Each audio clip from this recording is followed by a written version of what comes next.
Glasses. I hope it makes me look intelligent. But the problem is, I'm actually going to read a statement, then I'm going to say something, so I'm going to have to read it without my glasses. Yeah, so I'm honored to be here among you in what I consider an important milestone in progressive green and social justice politics. As we gather, the Green Party of California is poised to become the most encompassing and diversely represented it has ever been, and in the process make history for a healthy, clean, and sustainable future for everyone in the state. Or, let's be clear, this opportunity may pass us by. That may sound simplistic, so let's get to the heart of the matter. We are at a crossroads. The capitalist system is in deep crisis. As a result, every major institution in our society is in crisis. This is true for faith-based cultural, social, and political organizations. This is true for the Greens. And yet, as we all know, every crisis has opportunity. The general crisis in our society is our opportunity to inspire, teach, and organize for a new world, which more than ever is possible and imminent. The key aspect is whether any association, party, or institution can renew itself in alignment to an integral, cooperative, peaceful, and equitable vision. The Democrats and Republicans can't.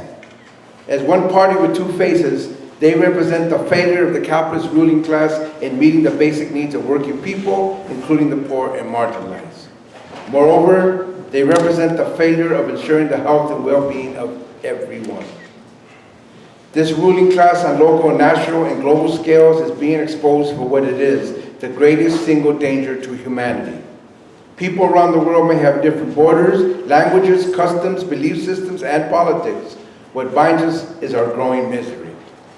Can we imagine a reality where no one has to sacrifice their health, children, or future to partake in an economy or in politics? Where anyone can become the owner of their life, their dreams, and can be provided the tools, teachings, and choices to live fully and expressively? Can the Green Party be the party of this imagination of this future? That's our challenge. That's what I hope my campaign for California governor represents to the Green Party. To anyone who wants to live meaningfully, artfully, as dynamic examples of transformative ideas, programs, and actions. The world has to change, and the Green Party has to change to assist in this process. That's why I'm here with you today.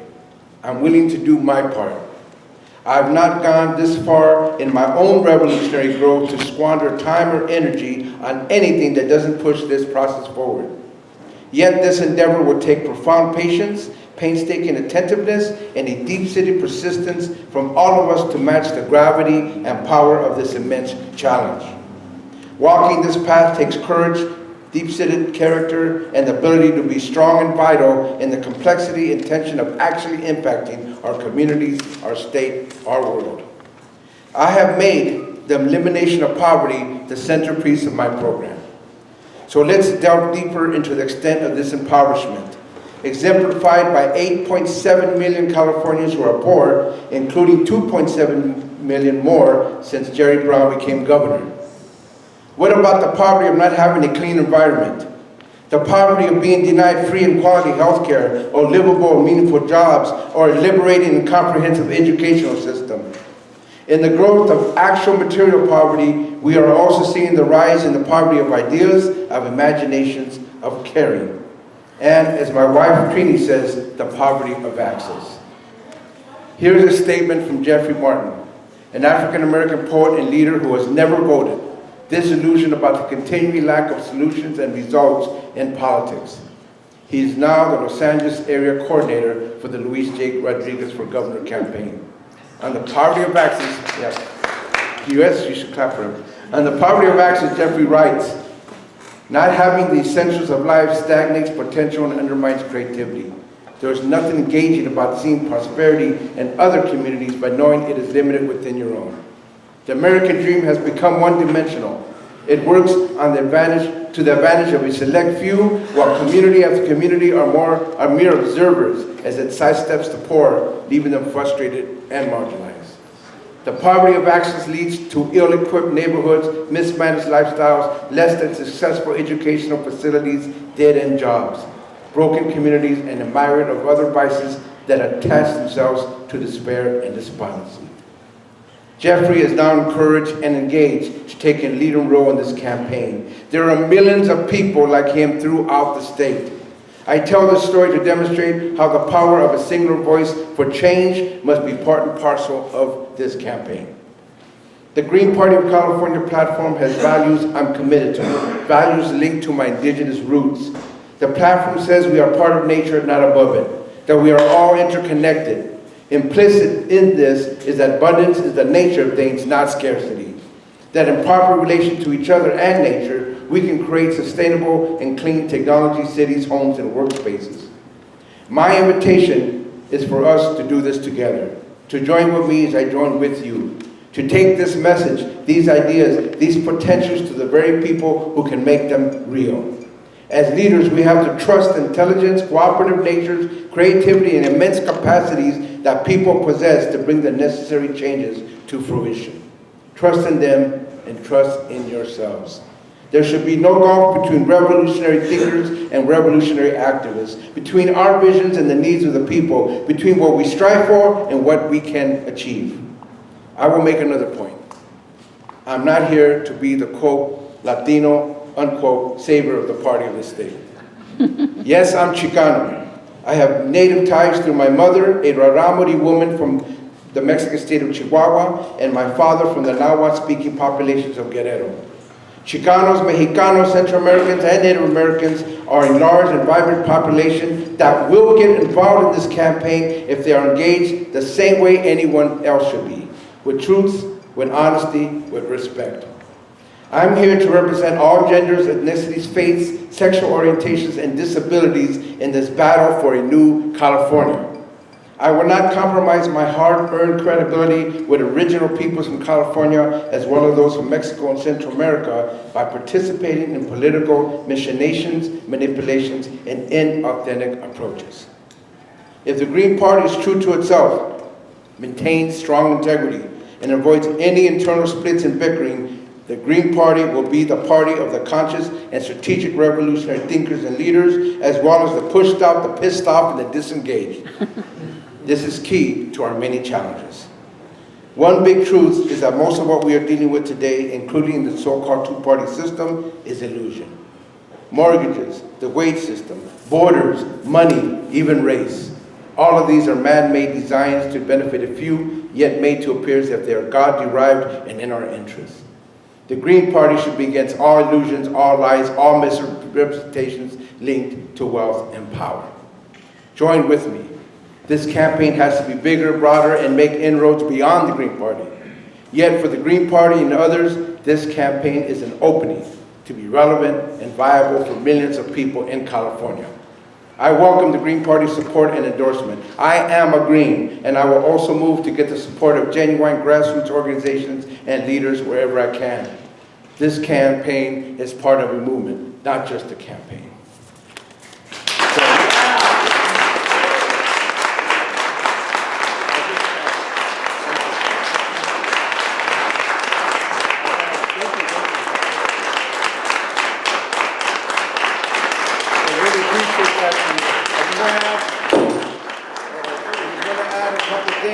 And then I want to open it up for all your questions. One is I want you to know this is a serious campaign. And we have a plan. And part of that plan is to get as many signatures as we can. We have this plan called 100 for 200. 100 people getting 200 signatures. That would be 200,000 signatures, more than what we'll need. And we will do it with the Green Party and beyond, because there's a lot of people who are joining this campaign who are not Green Party people, who are not against the Green Party, but are not engaged right now in the Green Party. They're going to participate, and my hope is that we can register them and they can be part of what the Greens are doing. But it has to be bigger. It has to move faster, and I believe this is an opportunity for us to do that. I also want to add one other thing. This is maybe a little interesting. I kind of believe that right now, because of all the crisis everything's in, we should have an appreciation of what I call the politics of the unexpected. And what does that mean? I believe it's possible that in June, we could be the second highest vote getter. It's possible. how that's going to work is going to require a lot of big effort. It's going to require campaigns. It's going to require a lot of coming to resources. It's going to be bigger than what we think. But here's one possibility. We know, for example, the highest seat's going to be gone to Jerry Brown. There's no doubt about it. We don't have to fight for that seat. The battle is the second seat. And the Republicans, as you know, are split. They don't know what to do. There's already a Tea Party guy going, and most of the moderate seems to be for Abel Maldonado. Abel Maldonado is a joke. Abel Maldonado cannot do it. It's possible if we organize, if we really do this as well, as organized, and as broadly and as boldly as we can, we will be possible to get that second seat. And that's what I would like to at least put that in your head, the possibility of us winning a second seat in this primary. Thank you very much.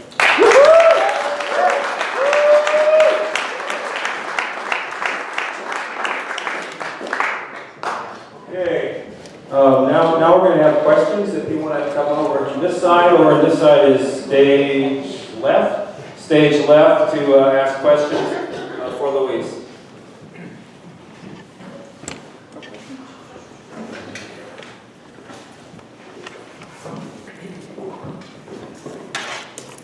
So thank you very much. So what sorts of populist economic development programs have you already figured out, and who do you talk to put more ideas in your head? Good, yeah, I know. Great question, and I think that I've had to look at a lot of different people, a lot of different plans, and this is what I will put out there. I'm convinced that the state of California has enough wealth to provide for everyone. I'm convinced that people are lying to us about where the money is, and Governor Brown's part of it, trying to balance the budget on the backs of the majority of us, on poor people, on the working people.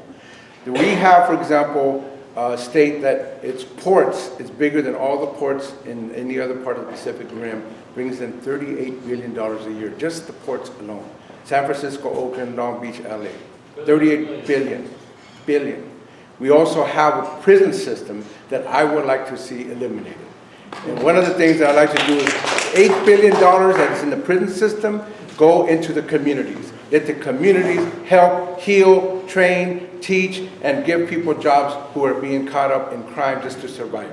So I think there's another imagination that we're trying to get at. There is money, I just think it has to be proven. Now, one of the things I would like to ask for any of you, especially economists, to help us make that case. Can we prove to people that the money exists in the state, that the money exists in the economy, the 8th largest economy in the world, which is the state of California, that we can prove to people that that money can go to people who need it, who are poor, marginalized, and can use some of our own support for that. So we talk to you over the weekend, or we do something offline? No, we do both. And so, you know, also, by the way, we have this website, and there's other ways for people to participate in the website. I'm already putting stuff up there. I also want to point out that there's an appeal to women. My wife, Trini, is her own leader. She's a community leader. She helped raise more than $1 million in a small little cultural center, bookstore in the San Fernando Valley, in an area of 500,000 people. There was no bookstore, no cultural centers, no art centers, mostly Mexican, Central American. She did this over the last 12 years, and she's going to participate in her own way, in her own right, to help bring women along, especially women of color.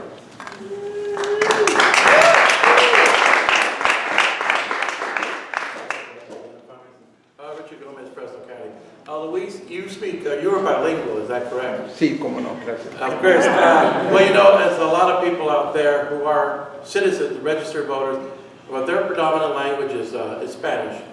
Could you say something for them in Spanish so that they know you're running what you're about? Yeah, you know, first of all, I'm going to do some Spanish stuff too, just so you know. Right now it's all in English. We would do something. By the way, you guys should see that video of Jeffrey Martin. He did a really beautiful 7-minute video. You don't have to do it now, but you should check it out. He's really articulate about this. Entonces, you want to see something in Spanish now? Yes. Okay, entonces lo que vamos a hacer es que vamos a tener una campaña para eliminar la pobreza, para dar más valor a cada persona que vive en este estado, sea ciudadano o no, que todos tenemos los derechos de ser humanos para vivir mejor y tener todo lo necesario para tener una vida buena. Sí, la verdad.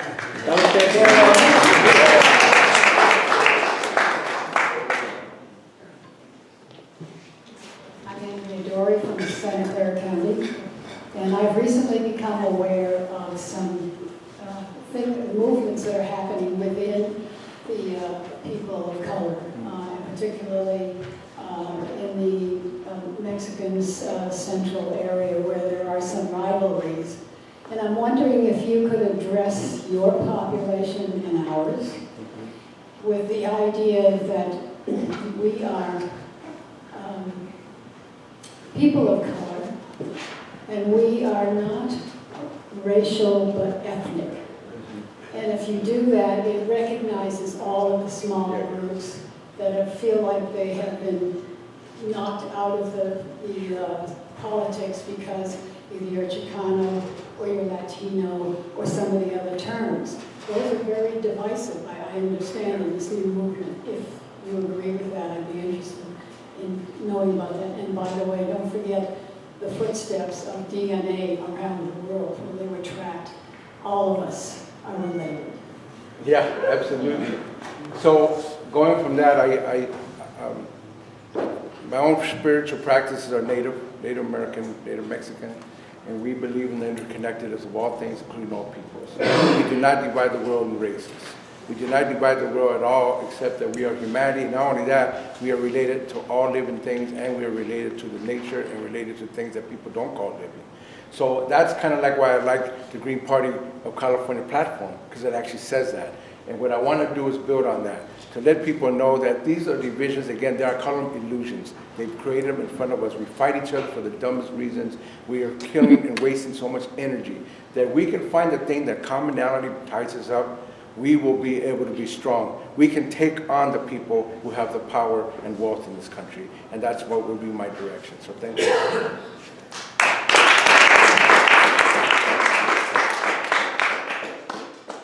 Luis, I think a lot of people don't know necessarily the individual who recruited you on behalf of the Green Party, and thought maybe you could share your experiences with Eddie.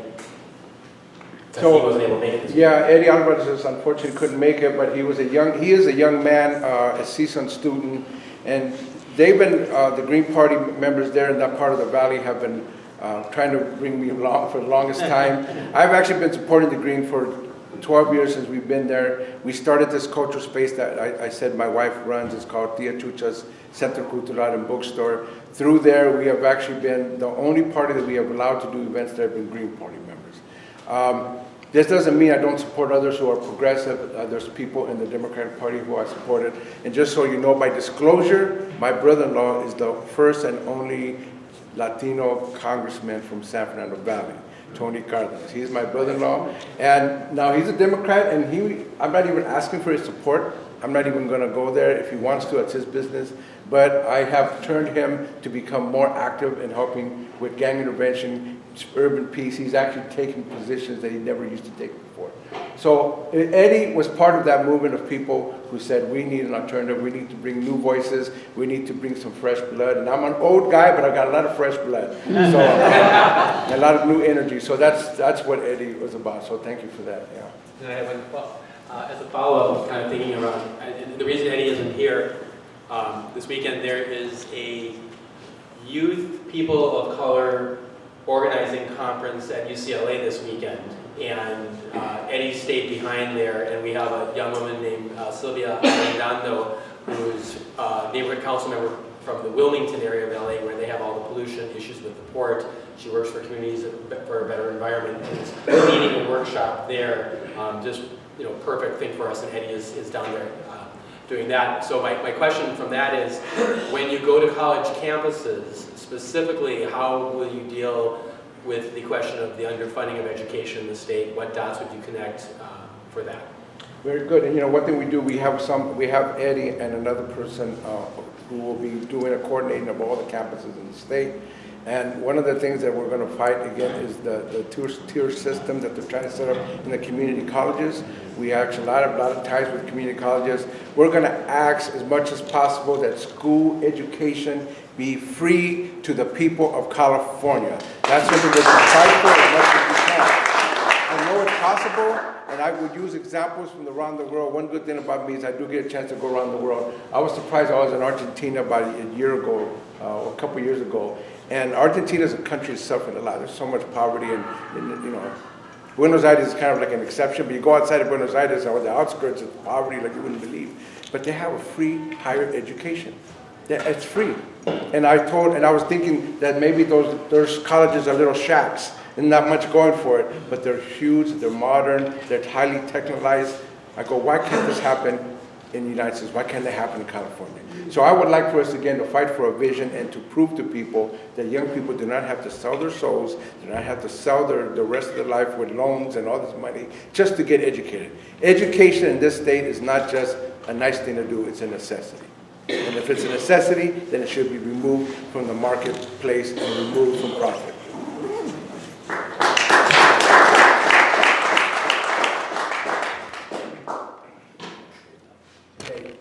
Our previous governor, Mr. Schwarzenegger, twice vetoed or threatened to veto an act, Senate Bill 810, that provided for single-payer health insurance for everyone. And the current governor, Jerry Brown, says, not on my watch, over my dead body. So I would like to know what you think of the idea of single payer, and also, how would you pay for it? Yeah, good. I'll pay for it out of my pocket. Just of course I support single payer. Of course there is an easier, less costly way to make sure that everybody has quality health care. The industry has undermined it and made it something else. They made it an industry. And again, healthcare to me is not a luxury, it's a necessity. If it's a necessity and people need to be healthy, then we should ensure that everyone has access and they don't have to pay for it. Again, I've been to countries where you can walk in the door of any clinic and they don't even care if you're from that country or not. If you're a human being and you've got feet and you're walking in there and you need care, they'll give it to you.